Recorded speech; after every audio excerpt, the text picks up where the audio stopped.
Уважаеми съграждани, уважаеми гости, честито съединение!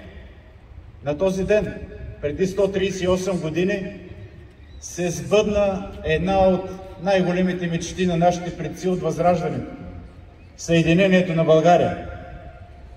В този свят ден искам да отправя и своята благодарност към хората, които ни помогнаха за справяне с пожарите, които бяха на територията на нашата община, в съседните общини, които със своя професионализъм, храброст и самоотверженост помогнаха да бъдат локализирани и потушени.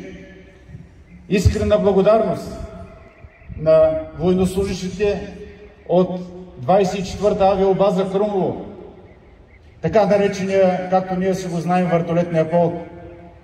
Искрена благодарност на военно формирование 24490, както ние си я знаем, нашата казарма и техния противопожарен модул, който е специализиран за такива дейности. Искрена благодарност на службата по пожарна и аварийна безопасност, които съвсем професионално, навременно успяха да организират нещата и да потушат пожара.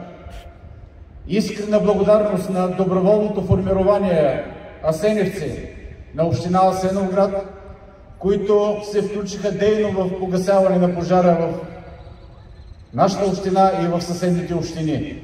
Всички тези хора, техните служители, държавата и общината заедно помогнаха за потушаване на пожара горе в Москово, в Връгбаба, в района на Хвойна, община Чепелари, и в района на Югово, община Лъчев. Нашия, както казва дядо Николай, богоспасяем град, благодарение и на техните усилия, и на Божията помощ, успяхме да се справим. Дано занапред такива бедствия да не ни сполетяват. Честит празник на всички! Благодаря ви, колеги!